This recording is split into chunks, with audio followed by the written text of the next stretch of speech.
কৃষ্ণনগর 2 নম্বর ব্লকে প্রাক্তন মন্ত্রী উজ্জ্বল বিশ্বাসের বিধানসভা এলাকায় 173 জন পুরুষ লক্ষ্মীর হদিশ। লক্ষ্মী ভান্ডার প্রকল্পের বড়সড় দুর্নীতির হদিশ মিলল কৃষ্ণনগর 2 নম্বর ব্লকে। লক্ষ্মীর ভান্ডার প্রকল্পের উপভোক্তা তালিকায় 173 জন পুরুষের নাম। ইতিমধ্যে তাদের চিহ্নিত করে উপভোক্তা তালিকা থেকে নাম বাতিলের জন্য জেলা শাসকের কাছে আবেদন জানিয়েছেন কৃষ্ণনগরের 2 নম্বর ব্লকের বিডিও।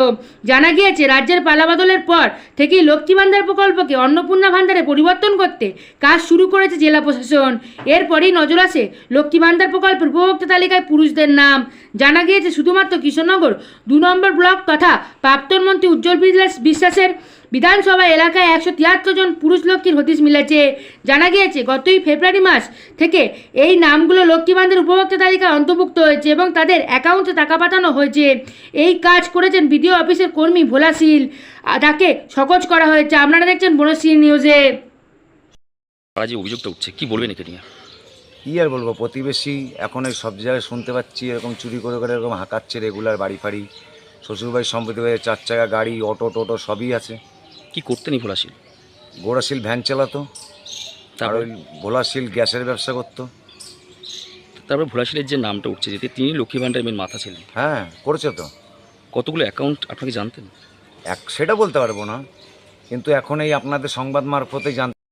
শীল তার নাম উঠছে এবং তার একাধিক অ্যাকাউন্ট, কি বলবেন? তৃণমূল কংগ্রেসের জামানায় এই রকম ঘটনা ঘটবে না, এটাই অবাস্তব ছিল।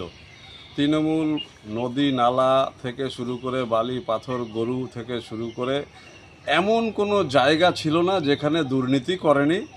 সমস্ত স্তরেই করেছে। এই সময়ে সময়ে সব জায়গায় এই দুর্নীতিগুলি বেরোবে। আমাদের কাছে আগেই খোঁজ ছিল এই ঘটনাটার। আমরা বিডিও সাহেবকে বলেছিলাম এর পূর্ণাঙ্গ তদন্ত চাই। বিডিও সাহেব কথা দিয়েছিলেন যে যতগুলো লক্ষ্মীর ভাণ্ডার এরকমভাবে তারা অন্যের অ্যাকাউন্টে নিয়েছে সেগুলো আমরা তদন্ত করে দেখব।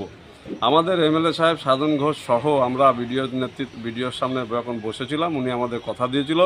ইতিমধ্যে 173টা অ্যাকাউন্ট আমরা ডিলিট করেছি এবং তার মধ্যে পুরুষদের অ্যাকাউন্টও আছে। আরও কিছু তদন্ত চলছে, যে আরও কিছু ওর মধ্যে আছে সম্ভবত।